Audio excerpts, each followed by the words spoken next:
Is my review of Dr. Stone, Chapter 115, 1 second, 1 grain, and just Jesus Christ, Byaku, Senku's father. I freaking love you. I'm not sure about the rest of you, but I honestly cried a little with this chapter. I mean, Senku finds the grain of platinum, and he's like, well, we're lucky to have found even that. I mean, it would have taken a decade at least to even find this, and then he finds another grain, and another grain, and another grain. His eyes widen, he realizes his father, he spent his entire rest of his life after he landed on this island looking for the grains because he believed that they were needed. They might be needed. That's the craziest thing. He didn't even think, he wasn't even sure if they would actually be needed. He argued that humanity already has most of the metals, close to the surface, so next generation wouldn't be able to proceed because they couldn't reach anything down below, which might actually explain why everyone's basically been stuck where they are for so long. But more importantly, he wasn't even sure. He said that to the next generation, the kids who were around him. They asked, wait, if you aren't even sure, then why are you doing this? Why do you keep pushing yourself forward? Just why? Because he said, I am Earth's last astronaut, at least for now, and it's my job to keep pushing forward for the science for future generations to come. I'll pay it forward to the next astronaut, to Senku. And I mean, I've theorized this before, but I really do think Senku's gonna end up going to space by the end of the series. And maybe we'll flash forward a few years and be like, wow, I can't believe we already have rockets by this stage, but I kind of feel like that's how the series needs to end at this point. But seriously, this man, even as his body broke, even as he got so old he could barely move, he still spent every day panning the waters, trying to find little grains of gold and platinum that could be used for the next generation. And finally his body broke and he fell into the water, and he can only help but smile and say how lucky I am to have fallen here so that I can see the stars reflected in this water. You can even see the satellite where he started this whole journey on, and that's how he died. That is how the last astronaut Earth that we know for over 3,000 years met his end. Looking up to the stars that he had once explored. After an absolute lifetime of backbreaking effort and labor to pave the way for his son, pave the way for the next generation. Because even though he knew it was a billion, trillion to one shot, he knew deep in his heart that Senku would find a way. He would wake up and he would find this. He would find the treasure his father had spent his lifetime trying to make. And you are a very good father, Byakuya. I mean, seriously, that's just something else. God bless you, man. God bless you. Though Senku does feel the need to mention once again that he and Byakuya are not blood related, with the only explanation his father gave him was that he was the child of a good friend of his, which... weird? I mean, honestly, I have no problem with, a main character being adopted and that just it. Oh, he's adopted, alright.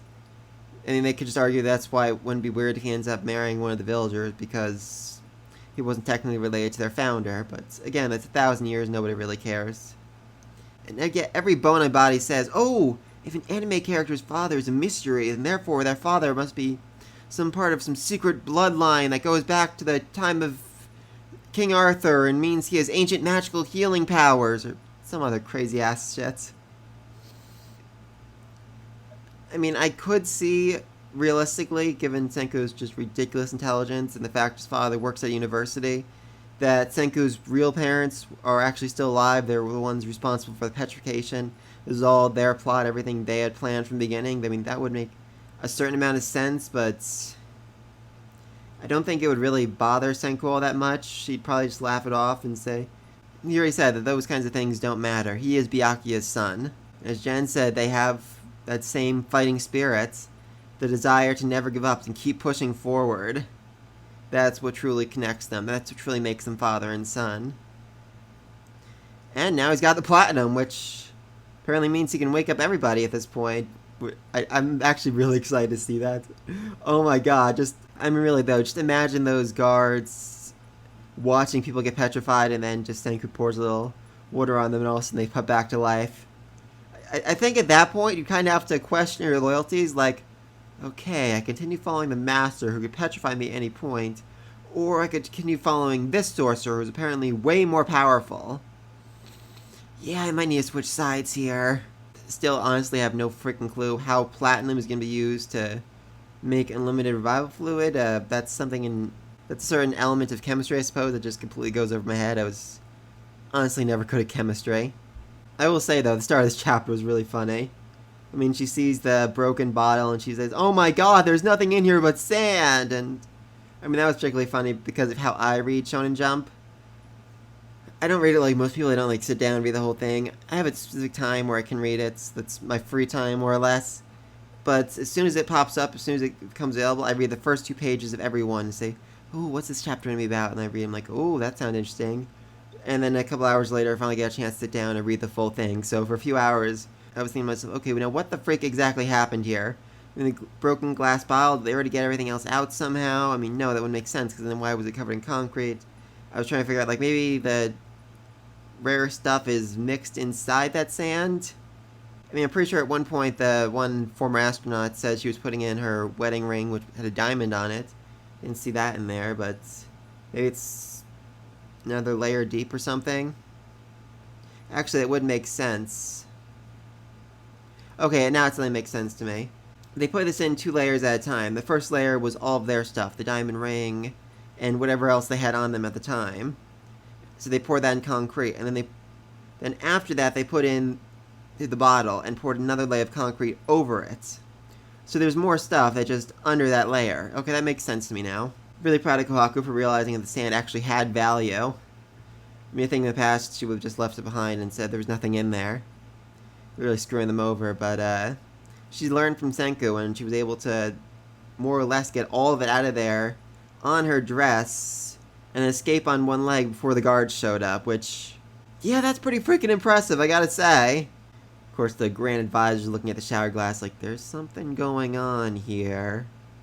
Not exactly sure what he can do with that information. I do feel like he's gonna be like the main villain more than the master of the island is, but yeah, not a whole lot he can do just knowing that they're plotting something. I mean, he'll have no idea what their true potential is to unpetrify everybody. Senku's been looking at the axles for the motors, and he's complaining they're too wobbly, which makes them ice more realistic, won't work on a drone at all. And I really have to ask, if these axles are so wobbly, if these things are so hard to control, to move, whatever, how the hell do you keep getting them back and forth between each other? I mean, really, the pathways aren't even straight that they're coming across, and he has no problem moving them back and forth. I mean, how?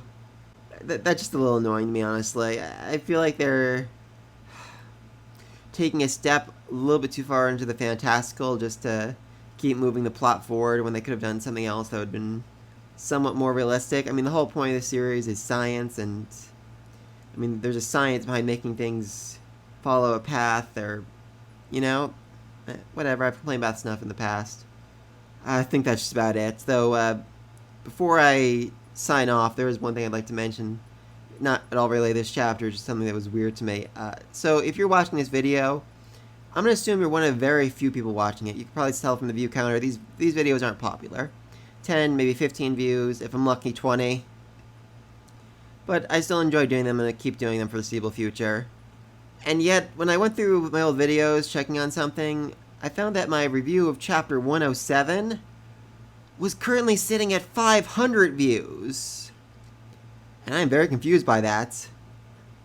I honestly have no idea why. I mean, my best guess is, with the anime, there are a lot of new people interested in the series, and a lot of new people starting the manga, and they somehow typed something into the search, which popped up that chapter. I mean, I checked the analytics, and the average view time is only like 30 seconds, so they're clearly not watching all the way through, but no one seems to dislike it, because I have 0 dislikes and 10 likes, so no complaints, just really weird. I mean, the video is literally called Finally They Kiss, so I can understand why that's kind of clickbait, but I just want to share that. That's weird. Anyway, yeah, sorry for that little sidetrack. Let me know what you think in the comment section down below. How the hell are they going to use platinum to make unlimited revival fluid? Be sure to like, subscribe. Until next time. Peace.